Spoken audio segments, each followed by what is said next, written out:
Dengan L di studio, saya ingin ke Pak Agung dulu sepertinya nih. Pak Agung, apa yang Anda lihat nih Pak Agung dari ancaman Iran kepada Amerika Serikat dan Israel yang akan memperluas serangannya? Silakan Pak Agung. Ya, terima kasih. Jadi gini, seperti biasa Trump itu kan mengatakan bahwa ini akan eh, perjanjian perdamaian akan segera, habis itu mengancam lagi. Karena eh, Iran sendiri menuduh kalau rentetan pernyataan Trump ini adalah yang menawarkan kesempatan damai hanyalah deceptif diplomasi atau diplomasi penipuan ya. Jadi yang berfungsi untuk untuk memberi harapan, kemudian menekan lagi, memberi harapan. Tapi yang jelas itu adalah bagian dari diplomasi koersifnya Amerika, ya. Jadi yang lebih mengutamakan ancaman daripada diplomasi. Dan ini juga mungkin bukan soal Amerika, ini soal Trump sekali ya, sebagai kita tahu memiliki sifat atau cara bernegosiasi mulai dari zaman dia masih menjadi pialang real estate dan juga pengusaha perjudian, jadi yang penuh dengan resiko gambling dengan mengancam untuk menyerang, kemudian setelah itu dia akan mengelak ataupun deny ya. Habis itu dia akan habis itu dia akan terakhir ditwist, dibalikkan lagi. Makanya ujung-ujungnya akhirnya mereka akan menang dan Iran yang mengemis untuk minta agak berunding karena dia mengancam. Jadi dibalik, kata-kata dibalik, kenyataan tidak seperti itu. Jadi sebetulnya ada pikiran ya di tentara Iran ini bahwa Amerika ini kata sedang mengulur waktu untuk menjadi serangan udara. Namun ada juga bahwa yang diduga adalah ketakutan Amerika bukan karena soal daripada dia akan mengancam menyerang, tapi sesungguhnya kemarin kan ada pembatalan penyerangan. Itu dari informasi terakhir itu ada karena dugaan bahwa Iran sudah mempersiapkan pertahanan udara yang lebih baik daripada sebelumnya dengan bantuan dari Rusia mungkin, dan itu salah satu sebabnya kenapa pembatalan saat terakhir dengan alasan permintaan dari Saudi dan permintaan dari Qatar dan Uni Emirat malah yang selama ini dianggap untuk menyerang, karena mereka juga merasa takut ya kalau dia juga dihancurkan begitu ada serangan dari Amerika dan Israel, maka otomatis Iran juga akan membalas selain ke pangkalan Amerika yang berada di negeri mereka, juga akan menyerang instalasi penting seperti pembangkit tenaga listrik dan juga desalinasi. Tapi sesungguhnya dengan menghancurkan pembangkit tenaga listrik itu membuat tempat-tempat desalinasi atau penawaran atau pembuat tawar air laut untuk di air minum bagi mereka atau air tawar itu menjadi tidak berfungsi, dan itu akan sama saja dengan musibah besar bagi negara-negara yang sangat 90% tergantung daripada desalinasi untuk mendapatkan air tawar. Jadi apa yang menjadi penekanan sekarang adalah ya betul bahwa tentara Iran atau RGC Garda Revolusi memang mengancam untuk membuat banyak kejutan baru atau di medan laga, yaitu banyak sasaran baru, dan mungkin juga sasaran ini tidak terbatas daripada daerah Timur Tengah, tapi juga mungkin sasaran-sasaran berupa kabel-kabel bawah laut, baik yang di sekitar Timur Tengah atau bahkan sampai Eropa, jadi kedutaan-kedutaan Amerika dan sebagainya. Karena itu ada sasaran yang sah ya, karena selama ini kan memang juga seperti Israel dan Amerika kadang-kadang menyerang sasaran yang tidak berada di Iran, tetapi banyak daripada korban yaitu tentara ataupun pejabat ataupun anggota ataupun para ilmuwan Iran yang dibunuh di luar negeri atau diserang di luar negeri. Nah, mungkin nanti kejutan barunya bukan soal membunuh ya, tapi mungkin menghancurkan banyak fasilitas atau sarana barat yang akan menimbulkan efek langsung kepada Amerika. Jadi mereka menjadi berpikir dua kali lipat sebelum mengadakan serangan kepada Iran. Jadi resikonya lebih besar daripada keuntungan yang didapat ketika mereka menyerang Iran. Jadi demikian yang dimaksud dari Garda Revolusi, menimbulkan banyak target baru yang akan mengejutkan daripada Amerika. Oke, Pak Agung, ada yang menarik tadi sempat dikatakan bahwa sebenarnya Iran ini sedang dalam tanda kutip memperkuat angkatan udaranya dengan bantuan dari Rusia. Menurut pandangan Anda, Pak Agung, apakah memang Rusia atau mungkin Tiongkok sekalipun itu sebenarnya sudah masuk ke dalam perang ini, Pak Agung? Ya dari sudah sejak lama, sejak 20 tahun yang lalu selama dalam pembangunan kekuatan bersenjata Iran, memang Iran memilih dia menggunakan asimetri ya, menggunakan saturasi. Jadi menggunakan teknologinya lumayan, teknologi tinggi, tapi kan mereka bertahan. Mereka tidak menggunakan berhadapan Amerika secara simetri, tidak menggunakan angkatan udara yang modern, tidak menggunakan angkatan laut yang modern, tapi menggunakan serangan alat penyerang berupa rudal jelajah, rudal balistik, serta drone dalam jumlah yang besar, karena berpendapat bahwa kuantitas itu mempunyai kualitas yang tersendiri. Dan bila kuantitasnya sangat berlebihan, jumlahnya sangat berlebihan, itu akan membuat kesulitan bagi orang-orang yang ataupun negara seperti Amerika yang mengandalkan air power dan maritime power. Karena naval power dan air power itu memang didesain untuk dengan cepat menghancurkan sasaran secara akurat, secara presisi, dan perang itu dibuat cepat. Tapi begitu peperangan itu tidak cepat, maka masalahnya adalah berapa lama mereka bisa menyerang terus pada saat pertahanannya tidak lama. Jadi mungkin pertahanannya di negara-negara barat, khususnya seperti Amerika, pertahanan itu didesain untuk cukup bagus, hebat, modern, mahal, teknologi tinggi. Tetapi masalahnya pertahanan itu mungkin didesain hanya untuk 2 minggu, 3 minggu, 4 minggu. Atau mereka akan desain untuk menghadapi serangan yang mungkin sehari 2 serangan, 3 serangan. Tidak pernah didesain untuk serangan yang bersifat masif, saturasi dan jumlah banyak yang menimbulkan permasalahan, yaitu dengan cepatnya habis peralatan penangkis yang mahal itu berhadapan dengan peralatan penyerang yang murah tetapi cukup baik teknologinya sehingga akan menimbulkan masalah. Jadi itu yang terjadi di seluruh medan pertempuran kali ini antara Amerika dan dengan Iran.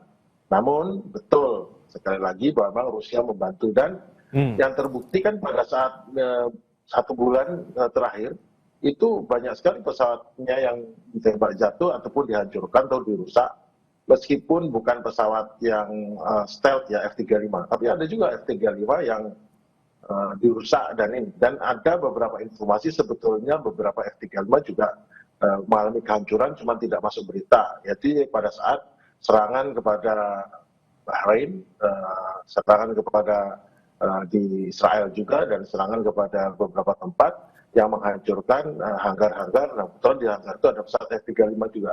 Dan juga ada laporan beberapa pesawat F-35 mungkin tertembak jatuh. Memang tidak ada buktinya secara karena apa? Karena mungkin biasanya dihancurkan atau yang masuk ke laut. Nah, ini yang tidak ada, mungkin bertahun-tahun lagi pada saat nanti ini sudah menjadi tidak rahasia akan terbongkar berapa pesawat yang tertembak jatuh. Namun saat ini secara resmi yang ada 1 pesawat F-35 yang tertembak tidak jatuh tapi hancur atau sudah rusak berat dan terpasang kendaraan darurat. Namun ada beberapa mungkin ada kemungkinan bahwa beberapa pesawat F-35 juga sudah rusak atau mengalami hancuran akibat serangan pada saat berada di hanggarnya diserang jarak jauh. Karena kita tahu bahwa rudal-rudalnya Iran itu presisi sekali, sampai level sampai 10 meter, namanya CEP, Circular Error Probability, sampai 10 meter. Artinya apa? Untuk sebuah rudal yang memiliki daya ledak antara 100 sampai 300 kg sampai 400 kg, jadi meleset 10 meter itu sama sekali bukan menjadi masalah. Itu sama menghancurkan ya, karena yang pasti hancurnya itu paling adalah 100 meter persegi akan hancur dengan ledakan sebesar itu. Oke, baik. Berikutnya saya ingin ke Mbak Tia. Mbak Tia, kalau menurut pandangan Mbak Tia bagaimana ini terkait dengan ancaman Iran ini memperluas perang ini, apakah akan memunculkan kekhawatiran global? Harusnya untuk yang ancaman ini Amerika Serikat lebih harus hati-hati. Jadi saya nampaknya melihat bahwa Iran lebih siap dari perang-perang sebelumnya, dari balasan-balasan sebelumnya. Karena begini, saya melihat bahwa ketika Trump bertemu dengan Jinping, itu kita berharap bahwa ada perdamaian, begitu ya, antara Iran dan Amerika Serikat. Karena kita berharap bahwa dalam pertemuan antara Jinping dengan Trump itu, salah satunya kan bahasanya mengenai Iran. Jadi kita berharap bahwa Jinping memberikan solusi. Tapi ternyata setelah Trump kembali, itu tidak ada tanda-tanda bahwa Cina itu yang kabarnya adalah ditekan oleh Amerika Serikat tidak nampak tertekan sama sekali, Mas. Oke. Jadi nampaknya Cina tetap ada di posisi Iran dan menjadi aliansi permanen, sepertinya tidak bergeming sama sekali. Nah, ini harapan kita menjadi musnah untuk bisa menuju kepada round 3 perundingan begitu ya. Dan disusul kembali tiba-tiba ada pertemuan juga Jinping dengan Putin. Jadi ini semakin memperkuat bahwa mereka bukan menyelesaikan perang ini, tapi justru akan memperkuat Iran begitu. Jadi mereka sampai saat ini saya melihat bahwa Iran itu menjadi aliansi permanennya dua negara besar ini. Jadi sama sekali kunjungan Trump itu tidak berpengaruh apa-apa. Cina itu sangat cerdas saya pikir karena dia membicarakan mengenai tarif dagang dengan Trump, minta apa namanya diturunkan begitu ya. Ada deal-deal di sana untuk kepentingan nasionalnya Cina, tapi soal Iran dia tidak bergeming. Saya melihatnya demikian. Kemudian kita melihat ya bagaimana ada pertemuan juga dengan Putin. Jadi ketika sudah bertemu antara Cina Amerika disusul dengan Cina dengan Rusia, tiba-tiba ada pernyataan yang begitu keras, jika Amerika berani menyerang Iran, Iran akan lebih dahsyat lagi. Artinya memang betul yang dikatakan Pak Agung tadi, mereka hari ini lebih siap. Kalau misalnya satu waktu Amerika Serikat menyerang. Makanya ada pernyataan dari Trump untuk mengundurkan penyerangan. Sepertinya intelijen Amerika Serikat juga bergerak bahwa melihat Rusia dan Cina tidak diam dalam kondisi seperti ini. Jadi kita melihat bahwa dari mulai sipilnya ya, semuanya lebih siap lagi. Kemudian saya pikir juga akan ada senjata-senjata baru dan ini yang kita khawatirkan. Karena ini bukan solusi sebetulnya, terutama untuk perekonomian global dan efeknya juga adalah ke kawasan kita, Mas. Oke, berarti kalau misalnya seperti itu bisa dikatakan ada sempat mungkin beberapa yang mengatakan bahwa Tiongkok ini menjalankan dua kaki seperti itu, mengamankan Ya. juga. Itu bagaimana Mbak Tia? Betul? Ya, betul. Jadi untuk national interest-nya mengenai tarif, mengenai kerjasama teknologi antara Amerika Serikat dengan Cina, dia mainkan. Tapi untuk Iran, dia hanya tersenyum begitu ya. Hanya flat saja Jinping itu. Kalau kita melihat bagaimana mereka berdiskusi, banyak kecutnya Trump ini wajahnya. Dan pulang pun dia mengeluarkan statement.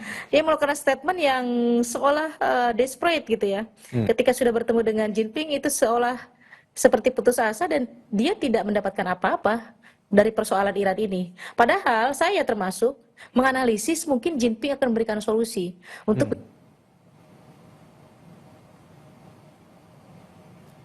Oke, Mbak Tia? Oh, saudara sepertinya kami mengalami gangguan komunikasi dengan Mbak Tia Mariato Kiptia. Kita akan sambung kembali nanti. Saya akan ke Pak Agung terlebih dahulu. Pak Agung masih bisa mendengar suara saya, Pak Agung? Ya, jelas. Oke. Loud and clear. Saya ke Pak Agung terlebih dahulu sembari membenarkan komunikasi dengan Mbak Tia. Seperti itu. Pak Agung, mungkin kita bisa bicara mengenai tadi sempat dikatakan oleh Mbak Tia juga bahwa Iran ini sebenarnya lebih siap setelah memang adanya mungkin bisa dikatakan kerjasama yang lebih kuat lagi antara Rusia dan juga Tiongkok. Dan di paket berita sebelumnya mengatakan bahwa warga sipilnya sekarang sudah dipersiapkan juga untuk menghadapi kemungkinan adanya perang lanjutan. Ini melihatnya seperti apa nih Pak Agung? Jadi sebetulnya warga sipilnya, khususnya yang basis ya, yang komponen cadangan ataupun batalion-batalion ataupun pasukan cadangan sudah siap dari lama, sudah siap untuk berlatih. Nah sekarang lebih bersifat adalah perang informasi, propaganda, sehingga menampilkan rakyatnya berpartisipasi, ibu-ibu berpartisipasi, tapi tujuannya adalah menunjukkan kepada dunia luar bahwa ternyata di Iran itu ibu-ibunya kelihatan juga modern, tidak kumuh, kelihatan tidak kalah dengan ibu-ibu negara lain, kemudian kan sudah dipilih juga yang cantik-cantik, kemudian yang yang gagah, ganteng-ganteng. Perhatikan gitu ya, semua yang ditampilkan itu kan gagah, ganteng, cantik, rapi, bersih, dandan gitu. Jadi bukan seadanya, tidak. Itu mereka betul-betul sangat ahli untuk membuat persepsi orang bahwa Iran itu ternyata negara yang bagus, modern, keren, dan segala macam. Itu berhasil karena di tengah blackout media terhadap Iran selama bertahun-tahun, itu kan dipilih hanya narasi-narasi yang mengatakan Iran itu kurang, terkebelakang, negara barbar, teroris, radikal. Ternyata sekarang ditampilkan adalah Iran yang modern, yang maju, yang berkembang, yang sama saja dengan lain, dan sehari-hari juga hidupnya modern, mallnya juga bagus, makanannya juga banyak. Jadi yang disebut dengan krisis itu adalah krisis menyangkut beberapa hal, tapi tidak untuk kehidupan sehari-hari. Bagi orang negara lain, krisis itu kan dimaknai dengan orang nggak dapat makan, tapi di sana tidak ada masalah itu. Yang dimaksud krisis itu bahwa dia tidak bisa negara yang sangat maju, modern, yang berlebihan. Tapi kalau mengenai kebutuhan dasar, itu jauh lebih banyak, lebih bagus daripada banyak negara lain. Nah, kembali lagi tadi mengenai persiapan perang Iran, betul bahwa kita bisa lihat kan, saya sering bilang bahwa pertahanan udara Iran itu menggunakan S-400 dan S-400 atau S-300 PMU, 300 PMU yang di-upgrade jadi S-400, itu adalah sistem yang tidak saja mengandalkan radar, tapi mengenai jaringan jalur sensor, yang sensornya tidak hanya radar, tapi juga sensor pasif, menggunakan inframerah, infrared search and tracking, setelah juga menggunakan sensor pasif, menangkap radio-radio ataupun apapun sinyal elektromagnetik yang dikirim oleh pesawat-pesawat.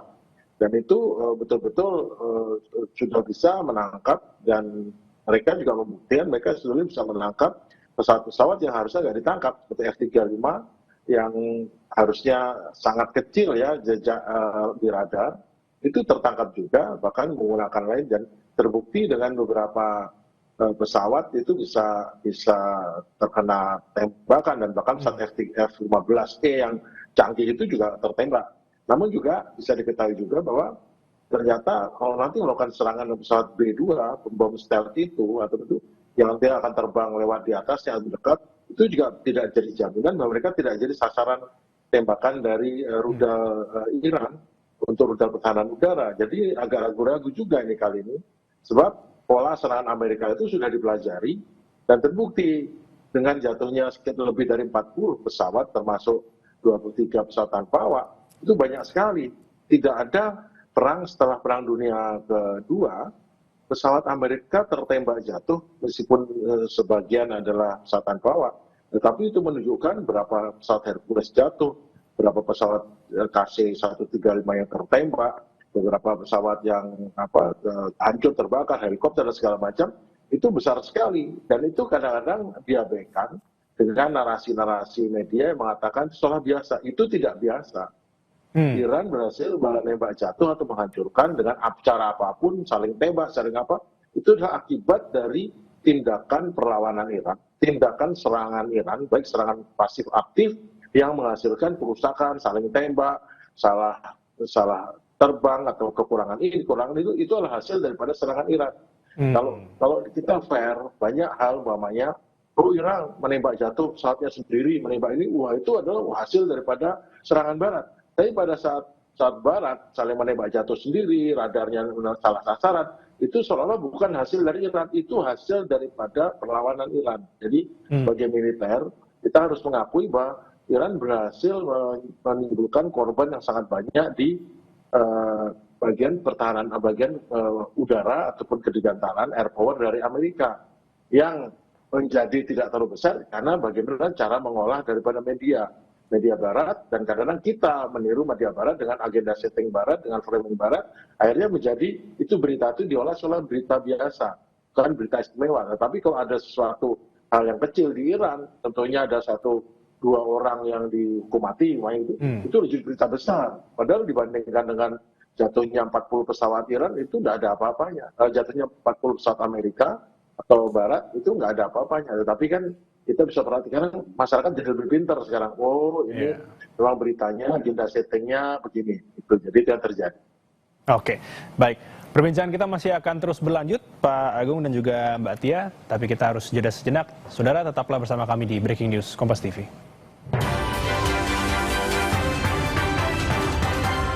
Saudara, Anda kembali bersama kami di Breaking News Kompas TV, masih bersama dengan Marsma TNI Purnawirawan Agung Sasongkojati, pakar strategi PPAU, alumni US Air War College, dan juga Mbak Tia Mariatul Tiah, dosen hubungan internasional BINUS University. Saya ingin ke Mbak Tia melanjutkan sebelumnya pertanyaan saya ke Pak Agung yang memperlihatkan, Iran sekarang sudah mulai memperlihatkan bahwa warga sipilnya juga sudah dilengkapi dengan ilmu bersenjata seperti itu.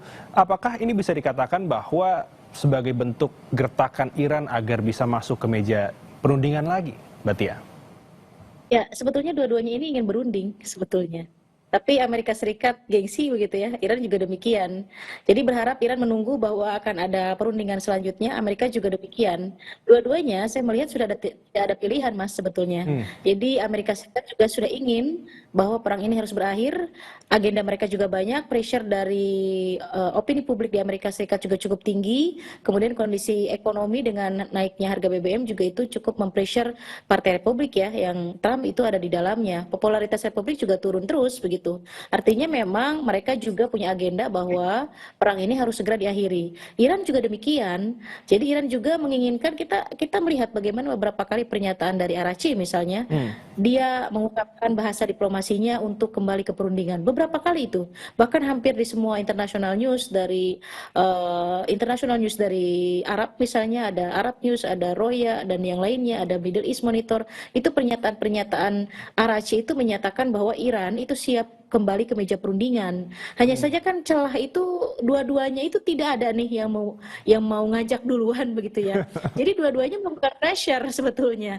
Amerika Serikat melakukan pressure akan menyerang lagi gitu kan. Iran juga melakukan pressure dengan yang tadi Pak Agung bilang, show off, wanitanya seperti ini, cantik-cantik, modern, kemudian siap juga berjuang, bahkan siap menggunakan senjata, mereka tidak kolot, tidak konservatif begitu ya. Bahkan bisa dilatih, bukan hanya laki-laki begitu ya. Ini pressure juga dan Iran juga main-main media loh Mas. Jadi Oke. bukan berarti Iran tidak propaganda, tidak main framing, main. Kita bisa melihat bagaimana meme-meme tentang Trump itu kita melihat di medsos bertebaran begitu ya. Dan ini juga merupakan branding yang dilakukan oleh Iran, bentuk pressure juga saya pikir, dan dua-duanya yang dilakukan oleh Amerika Serikat dan Iran ini adalah tujuannya untuk kembali ke perundingan.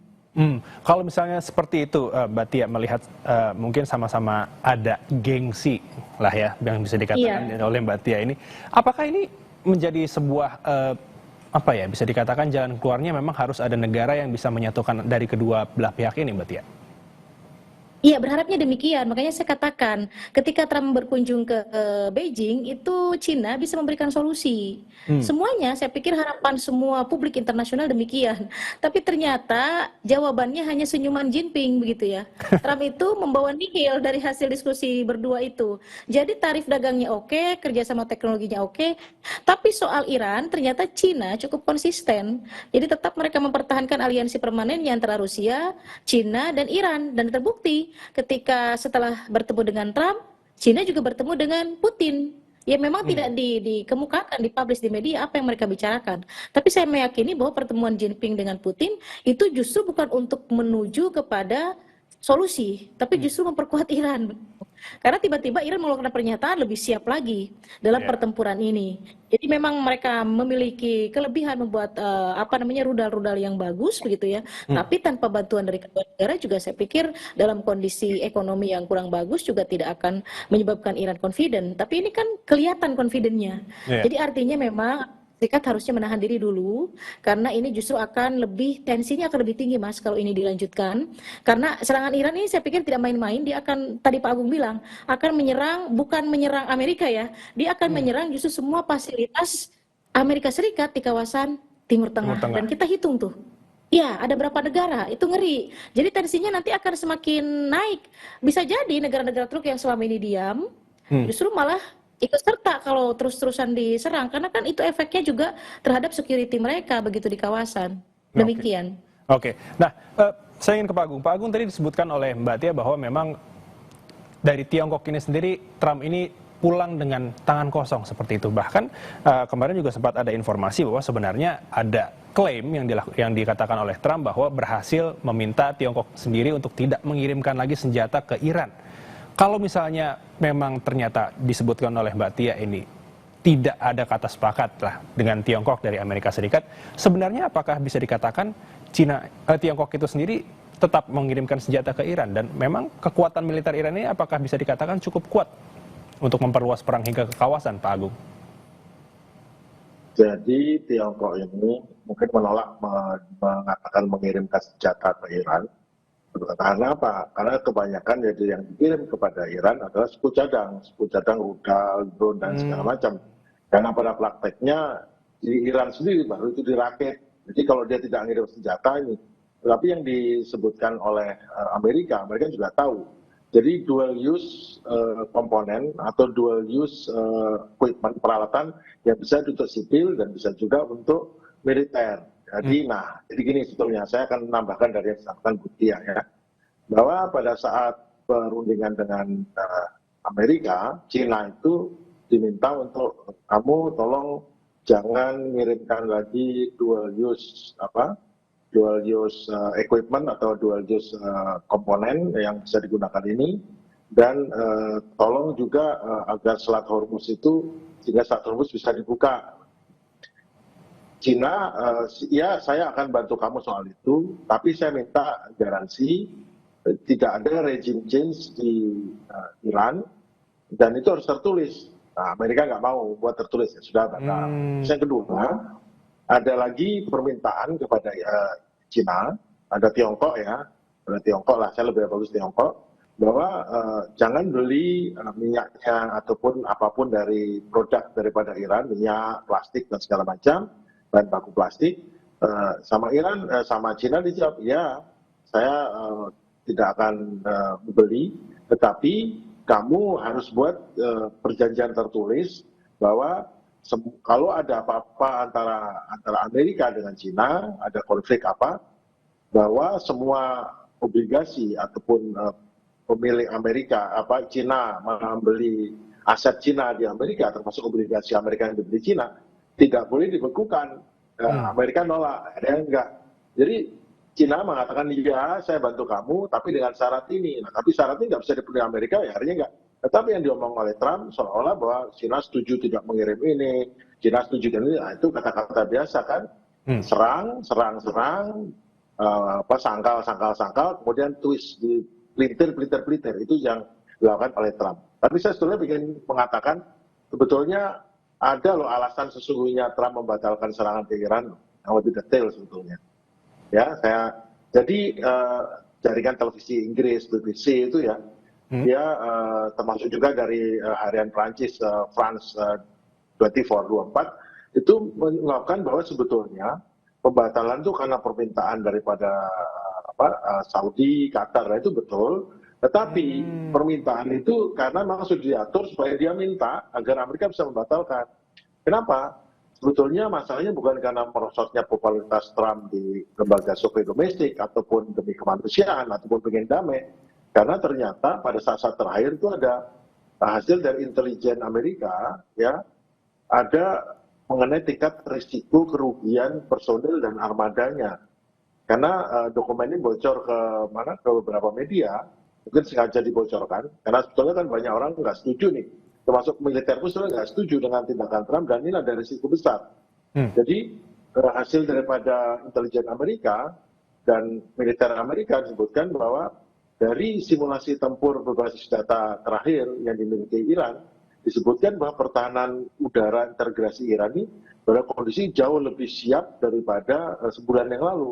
Karena sistem rudal permukaan ke udara jarak jauh buatan Rusia, yaitu S-400, jadi S-300 PMU yang di-upgrade jadi 400, serta varian domestik namanya adalah sistem Bafar 373 dan Kordat 15 yang dipasang di sekitar Fordo, Natanz, dan di Bandar Abbas, itu ada simulasi menyebutkan bahwa tingkat kehilangan pesawat tempur garis depan termasuk pesawat Silman F-22 dan F-35 serta pembom strategis B-52 serta B-2 itu akan berada pada persentase yang tidak dapat diterima oleh doktrin mereka. Jadi bahwa jika gelombang serangan pertama Amerika itu gagal menetralisir seluruh baterai rudal balistik dan jelajah serta drone, maka akan membalas Iran itu dengan ratusan rudal hypersonic Fatah dan rudal jelajah anti kapal untuk menghancurkan pangkalan militer Amerika, diluncurkan ulang di seluruh teluk, meratakan fasilitas penjualan minyak Aramco di Saudi, di Qatar, di Bahrain,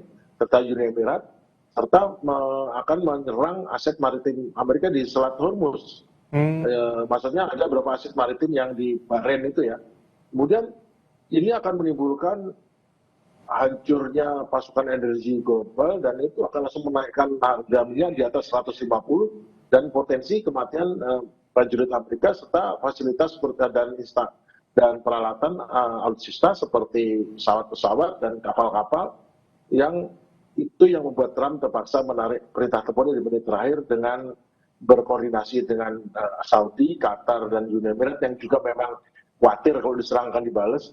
Jadi itu yang terjadi sebetulnya, yang perlu mungkin diketahui oleh masyarakat. Nah, itu yang terjadi sesungguhnya, dan ini berasal dari media barat yang melakukan investigasi dan tidak ada sanggahan karena mereka murni mendapatkan data ini dari bocoran dari intelijen Amerika sendiri. Oke, berarti bisa dikatakan bahwa peran dari intelijen itu sendiri memang bisa dikatakan menahan serangan lanjutan seperti itu ya, Pak Agung ya? Ya betul. Nah, nyatanya berhasil kan dengan berita ini pada saat kemarin ke Kongres membuat suatu suatu upaya untuk menggalang dukungan untuk War Power Resolution itu ternyata di House of Representatives, maka Kongres dari fraksi Demokrat berkoalisi dengan beberapa partai Republik yang sudah mengalami jadi gini, dua minggu lalu kan partai semua anggota Kongres dan itu datang ke daerah pemilih masing-masing. Beberapa menyadari bahwa nanti pada saat pemilu sekitar 3-4 bulan lagi, mereka sudah kalah dari saingannya. Untuk itu ya mereka terpaksa beberapa partai Republik nyebrang mendukung Partai Demokrat dan akhirnya berhasil meloloskan resolusi yang memotong otoritas eksekutif presiden. Undang-undang ini secara de jure melarang Presiden Trump untuk memerintahkan penggunaan kekuatan militer ofensif atau merencanakan serangan udara preemptif kepada Iran tanpa adanya konsultasi formal, persetujuan tertulis, dan deklarasi perang resmi yang diterbitkan oleh Kongres. Dan ini dampak dari lolosnya War Power Resolution ini menghantam kredibilitas daripada pemerintahan Donald Trump. Ya, jadi hasil dari beberapa media barat menunjukkan hasil jajak pendapat nasional terbaru yang menunjukkan angka ketidaksetujuan publik atau disapproval rating terhadap pemerintahan Trump melonjak gratis hingga menyentuh rekor tertinggi. Jadi masyarakat sipil Amerika ini mengalami kecemasan kronis atas depresi ekonomi dan tentunya stabilitas pasar dan juga ditambah orang-orang Amerika terpaksa dikirim ke perang lagi yang tidak jelas untungnya bagi Amerika hanya demi Israel saja. Dan bahkan juga Presiden Trump pun dengan Netanyahu juga agak konflik nih kemarin pada saat akhirnya pada Amerika dan Iran sedang sepakat akan nyusul semacam agreement lah. Jadi tidak perlu harus kaku-kakuan, tapi agreement ini nanti minimal membuka Hormuz dan baru habis itu nanti perundingannya lebih detail soal uranium, tapi yang penting membuka Hormuz dulu. Nah itu sudah kesel itu Netanyahu itu karena keinginan dia ya pokoknya Iran dihajar terus, dilemahkan, kalau bisa nanti timbul pemberontakan atau apa. Ya, memang kepentingan Israel ya itu agar melemahkan Iran yang terjadi. Oke, baik. Saya ingin ke Mbak Tia. Mbak Tia, melihat tadi yang disebutkan oleh Pak Agung itu sendiri sebenarnya memang sudah ada kesepakatan yang dikatakan mungkin oleh intelijen bahwa beberapa negara Timur Tengah sebenarnya sudah lelah seperti itu. Melihat pandangan dari Mbak Tia sendiri, sebenarnya Timur Tengah itu sekutu dari Amerika Serikat yang bisa kita katakan seperti Arab Saudi, Qatar seperti itu, sebenarnya ingin selesai atau bagaimana Mbak Tia? Tentu ingin selesai, Mas. Ini kan pengaruh juga terhadap jualan mereka. Mereka kan produsen minyak di kawasan dan tentu ini harus lancar begitu ya. Jualannya itu harus lancar karena marketnya juga cukup besar dan pundi-pundi mereka walaupun mereka melakukan kebijakan diversifikasi ekonomi, tetap saja masih tergantung dari resource yaitu dari oil dan gas begitu. Apalagi Qatar ya. Qatar itu kan punya ladang gas yang besar dengan Iran di selatan dan di utara. Jadi dengan konflik ini tentu pundi-pundi mereka juga menjadi tertahan begitu. Nah inilah yang membuat mereka gelisah dan tidak sembarangan mengambil keputusan antara pro terhadap Iran atau menyatakan join perang dengan Amerika Serikat. Karena kalau sekali salah melakukan satu kebijakan, efeknya itu kepada mereka. Karena secara letak geografis Iran paling dekat dengan mereka. Sementara mereka memiliki pangkalan dan fasilitas Amerika Serikat yang pada dasarnya dibangun di sana itu adalah untuk protection. Tapi ternyata kenyataannya kan tidak begitu ya. Ini juga menjadi kehati-hatian bagaimana negara-negara Arab, negara Teluk yang menjadi aliansi Amerika Serikat itu tidak gegabah dalam mengambil keputusan begitu. Dan ketika Iran menyatakan wah kalau Anda menyerang, ini perang akan meluas lagi nih. Itu negara-negara Teluk itu sudah langsung langsung waduh, kalau Iran menyatakan akan meluas lagi, kemana meluasnya? Tentu ke mereka. Iya sudah was-was karena disebut meluas lagi itu kemana? Akan lebih menaikkan tensi, akan lebih meluas lagi, bukan hanya persoalan Israel, Amerika, dan Iran, tapi akan meluas. Nah, mereka melihat tafsiran daripada kata meluas itu ya adalah ke negara mereka. Karena memang kan fasilitas-fasilitas Amerika Serikat itu ada di mereka. Dan artinya mereka juga menjadi merasa bahwa perang ini adalah ancaman juga untuk mereka. Jadi iya betul tadi yang dikatakan Pak Agung, berdasarkan informasi international news yang beredar bahwa ada deal-deal antara Qatar, Saudi Arabia bahwa Amerika Serikat harus menahan, tapi itu tadi kenapa saya katakan Iran cukup confident dalam yang saat ini ya, walaupun kita tahu bahwa Iran juga memiliki persenjataan terutama di bidang rudal itu cukup bagus ya dari mulai Fatah, Sahab begitu. Tapi juga dalam hal ini confident-nya berbeda, Mas. Confident-nya berbeda. Jadi nampak lebih sangat percaya diri untuk bisa menghalau serangan Amerika Serikat begitu. Nah, itu kan menjadi tanda tanya kenapa Iran dari gertakan Trump yang saat ini lebih percaya diri, bahkan dia memunculkan itu tadi raketnya lebih solid, kemudian siap perang begitu ya. Ya artinya tidak mungkin Iran melakukan itu kalau memang betul tidak ada persiapan. Pasti ini lebih apa namanya? Lebih kuat lagi persiapannya, lebih bagus lagi dan saya mengaitkannya dengan pertemuan antara Jinping dengan Trump, kemudian Jinping dengan Presiden Putin begitu dengan Vladimir Putin. Jadi bisa jadi ya itu tadi ya memang bantuan itu kan tidak secara langsung pesawat itu tidak. Itu bentuknya rakitan dan Iran itu paling jago ngerakit. Bahkan itu tadi saya pernah berdiskusi sama lah seperti dengan Pak Agung karena saya merasa bahwa saya bukan ahli senjata. Jadi siapapun yang ahli senjata itu saya selalu berdiskusi mencari tahu. Nah, ternyata ada juga yang menyatakan bahwa rakitan-rakitan itu juga ada komponen-komponen yang sama dengan produksi North Korea misalnya, seperti itu. Jadi ya dalam kondisi seperti ini kita berharap semoga memang kondisi dari Iran ataupun dari Amerika Serikat tidak memperkeruh suasana. Jadi kita menggiring ke arah bagaimana round 3 ini bisa ada lagi gitu Mas, bisa tercapai begitu ya. Karena kalau sampai terjadi serangan, bisa jadi feedback dari Iran kali ini lebih dahsyat begitu. Ya, itu yang ditakutkan meluas di negara-negara Teluk seperti itu. Baik, perbincangan kita akan dilanjutkan usai jeda, Mbak Tia dan juga Pak Agung. Saudara tetaplah bersama kami di Breaking News Kompas TV.